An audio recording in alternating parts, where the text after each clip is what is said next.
새번역 사도신경으로 신앙 고백하겠습니다. 저는 전능하신 아버지 하나님 천지의 창조주를 믿습니다. 저는 그분의 유일하신 아들 우리 주 예수 그리스도를 믿습니다. 그분은 성령으로 잉태되어 동정녀 마리아에게서 나시고 본디오 빌라도에게 고난을 받아 십자가에 못 박혀 죽으시고 장사된 지 사흘 만에 죽은 자 가운데서 다시 살아나셨으며 하늘에 오르시어 전능하신 아버지 하나님 우편에 앉아 계시다가 거기로부터 살아있는 자와 죽은 자를 심판하러 오십니다. 저는 성령을 믿으며 거룩한 공교회와 성도의 교제와 죄를 용서받는 것과 몸의 부활과 영생을 믿습니다. 아멘. 거룩하신 아버지 하나님 감사합니다. 간밤에도 편히 쉬게 해주시고 새벽에 기도하는 자리에 불러주시니 감사합니다. 이 시간 저희들이 마음 중심으로 주님을 경외하게 하여 주시옵소서. 예수님 이름으로 기도드리옵나이다. 아멘. 찬송가 164장입니다.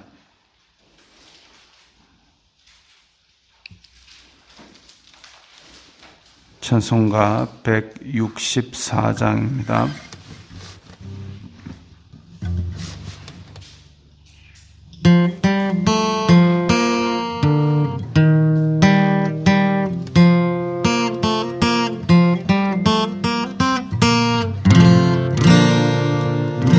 예수 부활했으니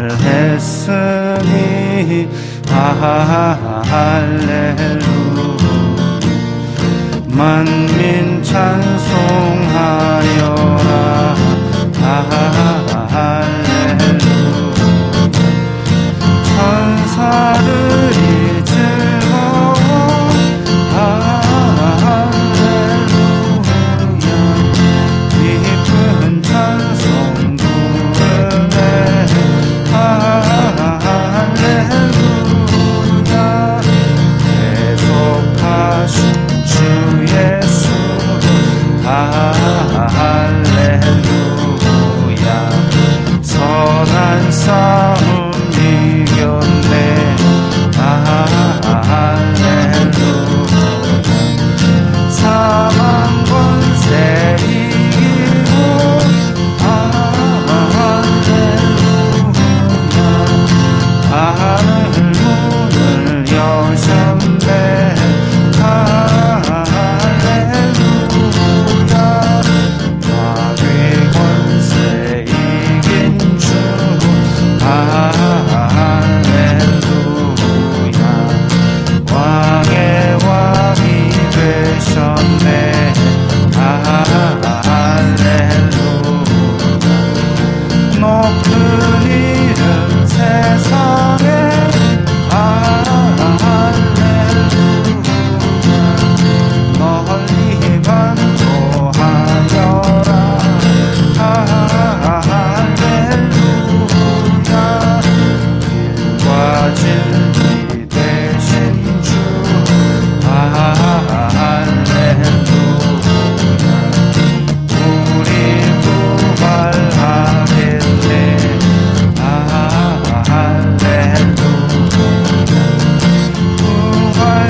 오늘 말씀은 요한복음 20장 1절부터 10절까지의 말씀입니다.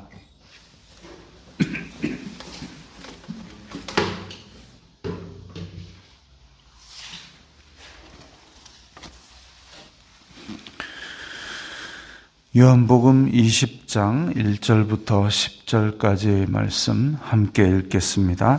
안식 후 첫날 일찍이 아직 어두울 때에 막달라 마리아가 무덤에 와서 돌이 무덤에서 옮겨진 것을 보고 시몬 베드로와 예수님께서 사랑하시던 그 다른 제자에게 달려가서 말하되 사람들이 주님을 무덤에서 가져다가 어디 두었는지 우리가 알지 못하겠다 하니 베드로와 그 다른 제자가 나가서 무덤으로 갈새 둘이 같이 다름질하더니 그 다른 제자가 베드로보다 더 빨리 달려가서 먼저 무덤에 이르러 구부려 세마포 놓인 것을 보았으나 들어가지는 아니하였더니 시몬 베드로는 따라와서 무덤에 들어가 보니 세마포가 놓였고 또 머리를 쌌던 수건은 세마포와 함께 놓이지 않고 딴 곳에 쌌던 대로 놓여 있더라. 그때야 무덤에 먼저 갔던 그 다른 제자도 들어가 보고 믿더라. 그들은 성경에 그가 죽은 자 가운데서 다시 살아나야 하리라 하신 말씀을 아직 알지 못하더라. 이에 두 제자가 자기들의 집으로 돌아가니라. 아멘. 부활하신 예수님의 기사입니다. 안식 후 첫날이라 그랬습니다. 안식 후 첫날, 유대인들의 안식일은 토요일이죠. 안식 후 첫날, 일요일, 일찍이 아직 어두울 때의 새벽입니다.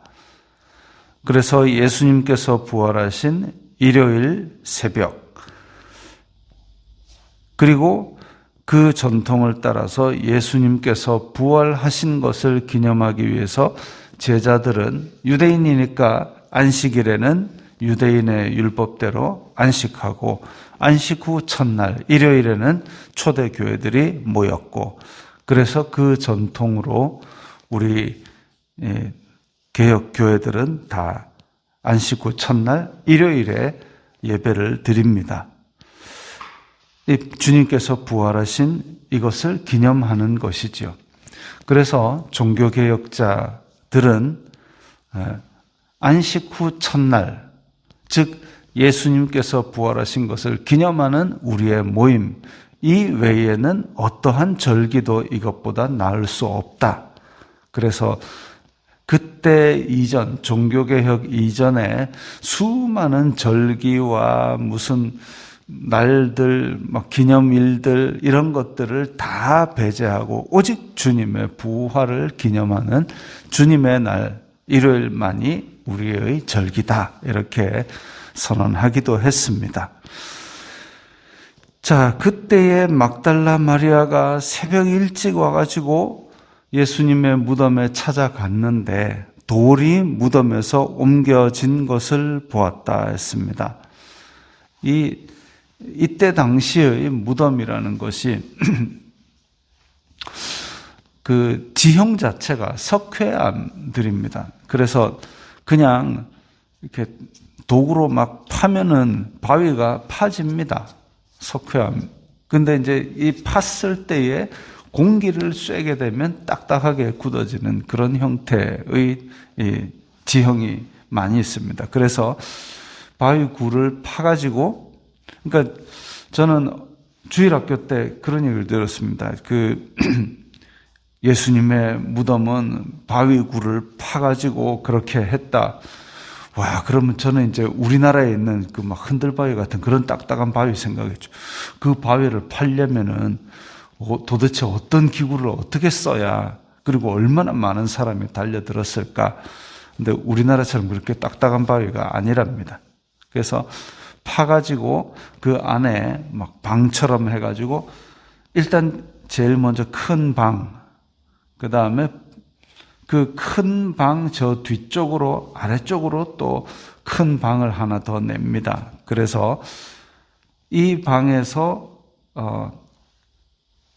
장사를 지내고 그리고 나중에 뼈만 남으면 그 아랫방에 넣고 그러니까 조상들의 뼈가 켜켜이 쌓여 있는 방이 있죠. 그리고 조금 더 부자라면 여유가 된다면 이제 이 가운데 있는 방에서 사람 하나 들어갈 만한 방을 이렇게 더 심어가지고, 그래서 뭐 할아버지 넣고 할머니 넣고, 그 다음에 또 이제 그 꽉 차면은 내가지고 저 아랫방으로 다 조상들에게로 돌아가니라를 만드는 거죠. 그럼 이 무덤의 문은 어떻게 하느냐?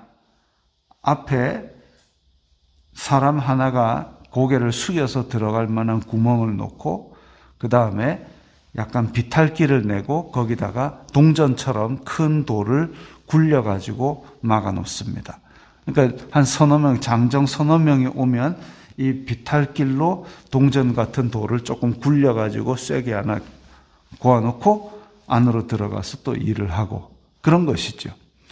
그래서 막달라 마리아가 왔을 때 돌을 무덤에서 굴려 올린다는 것은 막달라 마리아 혼자 힘으로는 되지 않는 것이죠. 그러나 주님을 사랑하는 마음에 새벽 일찍이 달려간 겁니다. 그런데 돌이 굴려져 올라가 있다. 굉장히 큰 힘을 가진 존재가 있었던 것입니다. 근데 거기에 원래 로마 군인들이 막 지키고 있었어야 되는데 없어요. 왜 없느냐? 혼비백산해서 다 도망간 거죠.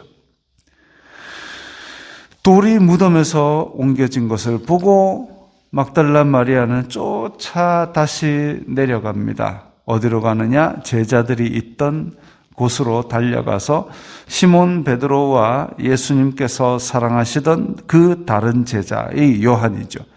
베드로와 요한에게 달려가서 말하되 예수님의 시체가 없어졌다.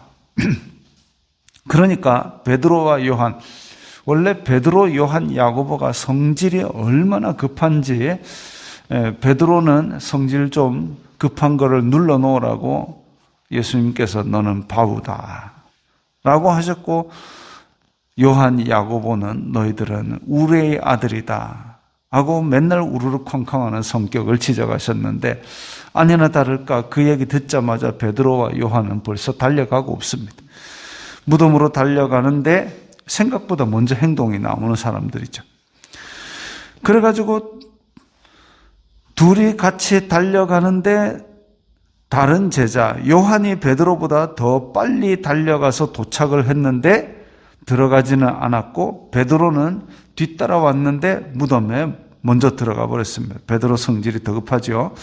무덤에 들어가 보니까 세마포가 놓였고 머리를 쌌던 수건도 놓였고, 그러니까 시체를 만약에 훔쳐갔다 그러면 세마포로 둘둘 싸가지고 훔쳐가지 그걸 누가 잘 개켜놓고 가겠습니까? 근데 그게 아니고 어쨌든 이 쌌던 장사 지냈던 이 천들은 다 딴 곳에 놓여 있다. 그리고 베드로가 확인하고 나서 그 다음에 요한이 들어와 보니까 들어가 보고 믿더라 이랬습니다. 그래서 베드로, 마리아가 알고 베드로, 요한이 알고, 그런데 예수님께서 이번 예루살렘에 올라오실 때에 수도 없이 얘들아 나는 고난받고 죽을 것이다. 그런데 나는 성경대로 살아날 것이다 했던 그 말씀도 성경도 전혀 이해하지 못하기 때문에 이 말씀을 전혀 모르고 있었습니다. 그런데 예수님께서는 제자들이 알건 모르건 하나님의 뜻에 따라 순종하셨고, 순종하셔서 죽으셨고 또 순종하셔서 살아나셔서 그 말씀을 이루신 것이지요. 그리고 그 의미는 무엇이냐? 죽으신 것은 유월절 어린 양으로 죽으셨고, 그리고 살아나신 것은 부활의 첫 열매라 그랬습니다. 요한복음 1장으로 다시 돌아갈 필요가 있습니다. 요한복음 1장에 보면 태초에 말씀이 계시니라. 이 말씀이 하나님과 함께 계셨으니 이 말씀은 하나님이시니라. 그가 태초에 하나님과 함께 계셨고 만물이 그에게서 창조되었으되 지은 것이 하나도 그가 없이는 된 것이 없으니, 지은 것이 하나도 그가 없이는 된 것이 없다 그랬습니다. 창조주로서의 말씀이신 예수 그리스도를 말하는 것이죠. 그런데 그 예수 그리스도께서 태초의 창조 이후에 죄로 말미암아 타락해버린 이 사람들을 새롭게 창조, 내가 만물을 새롭게 하노라라는 말씀처럼 새롭게 창조하시는 그 첫 열매가 바로 부활 생명의 첫 열매가 되는 이 사건입니다. 그래서 이 부활 생명으로 인해서 이제 모든 믿는 자들에게는 새로운 생명이 되는 그 존재의 변화를 주신 것이죠. 새 창조의 열매가 되게 하신 것입니다.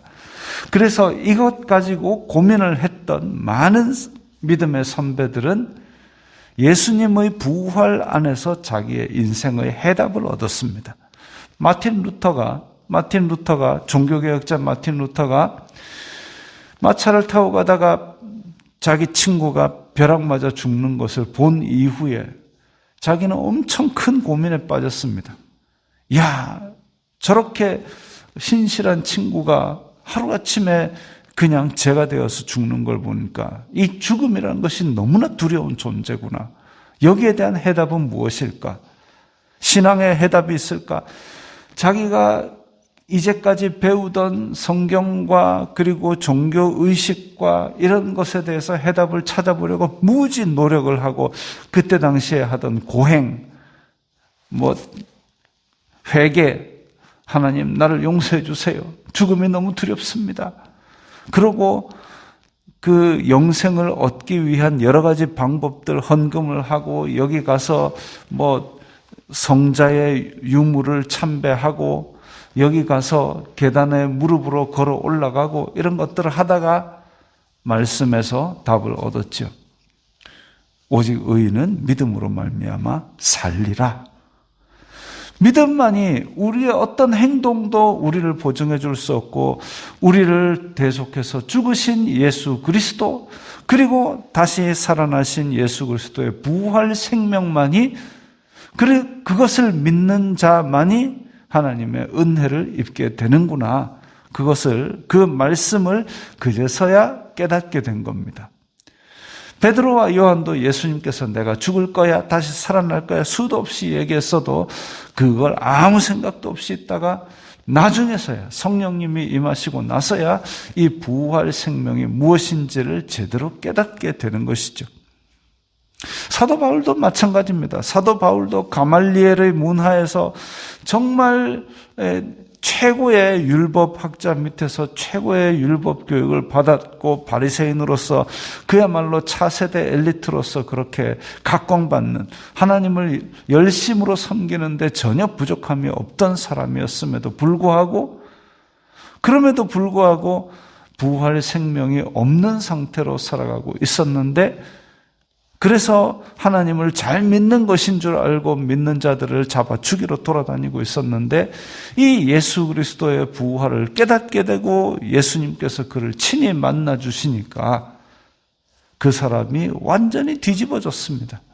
그래서 믿는 사람 잡아 죽이러 가는 길에서 예수님을 만나가지고 결국은 예수님의 부활 생명을 전하는 사람이 되었던 것이죠. 우리가 믿는다고 하면서도 이 땅에 육신을 입고 살아가니까 보지 못하는 것들이 너무 많습니다. 그 보지 못하는 영적 세계를 믿지 아니할 때는 안 믿는 사람과 별 다를 바가 없죠. 부활 생명에 대해서 아무 느낌도 없이 살아가는 겁니다. 그러나 우리는 믿음으로 말미암아 보이지 않는 세계를 확신하고 있고 우리의 생명이 이 땅에서 끝나는 육신의 것이 끝이 아님을 우리는 알고 있습니다.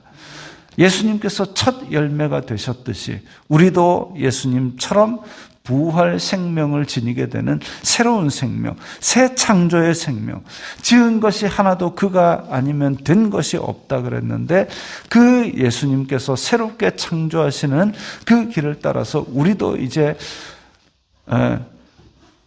이전 것은 지나갔으니 보라 새롭게 되었도다라는 그 사도 바울의 고백처럼 새롭게 되는 생명으로 이전과는 달리 세상을 바라보고 이전과는 달리 나의 삶을 사는 그런 새 생명의 성도들이 되어야 되는 것이죠. 이것이 바로 이 새로운 창조, 예수님께서 하시고 첫 번째 열매가 되시고 또 우리에게 나누어 주신 새로운 창조의 열매입니다. 그런 예수님과 동행하면서 새로운 창조, 새로운 피조물로서 만물을 새롭게 하시는 그 역사를 오늘도 전하시기 바랍니다. 기도하겠습니다. 거룩하신 아버지 하나님, 감사합니다. 저희들에게 새로운 생명을 주시고 새 피조물로 만들어 주시니 감사합니다. 이 새로운 생명을 따라 살아가면서 이 새로운 생명을 많은 사람들에게 전하도록 도와주시옵소서. 예수님 이름으로 기도드리옵나이다. 아멘.